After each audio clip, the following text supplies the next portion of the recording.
Just asking Austin about the dynamic of both these teams and why it's so important to score that first goal and why both teams, maybe that's the entire league for that matter.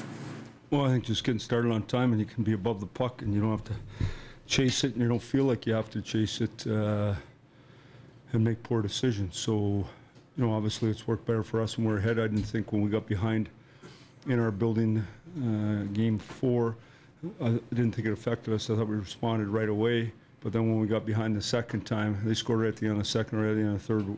We had no pushback. So obviously it's important tonight, starting on time, being ready to go. How much does it change the dynamic at home having, Kadri back in that role? He's thriving. Well, I think Naz is a good player. I thought Naz played real well last game with Johnny and Willie, and had a good night for us. But I thought we had a real good game going. And then we took 6 penalties, and then the game disintegrated for us. Said yesterday, lots of guys sat there and froze to death. Other guys played too much. So ideally, we could stay out of the box tonight and play right, and help the game be in our favor. What did you see from the Matthews line with Brown there in the last game that you liked? Well, I thought Matty was more engaged. Didn't spend as much time in his own zone. Did a better job. I thought playing defensively fast so we could get on offense quick. Thought skated better. In this league, especially against good players, you end up in your own zone, chasing the puck all the time. It ends up for a long night, and it usually zaps the life out of you. So I think both teams understand that, and so when you get the puck, you don't want to give it back to them. Talking about Travis Dermott takes from his first playoff experience at this level.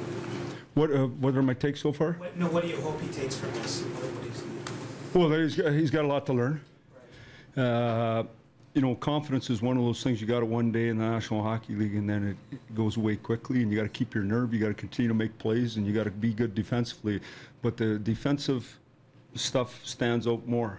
If you're on the ice and the puck goes in, that stands out. The coach remembers that. So the guy pushing you out wants you to be safe. Then he wants you to make plays, but he wants you to be safe first. You talked about relishing the moment for your players, wanting to be under the gun on Friday. Does that message change at all now that you've gotten one of the wins?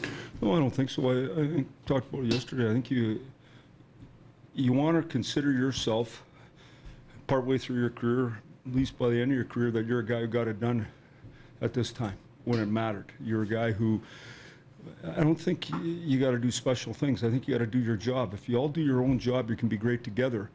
I think so often we think of a big game, someone hit a home run over the fence, but it was all those plays before that allowed that guy to hit the home run over the fence. And I think it's the same thing here. It's just do your job. Just do it well. Start on time. Be mentally tough. Lots of shifts tonight. Nothing's going to happen. And the series is tight and it's fast. There's not a lot of room and a lot of 50-50 shifts. So understand that and be patient with it.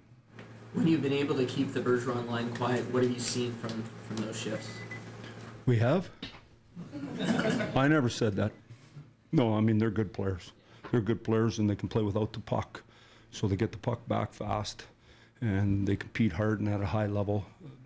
They're good players. Lots of good lines in the league can't check.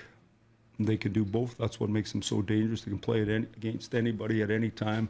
They play in all situations, so they never sit on the bench and get cold. They're good players.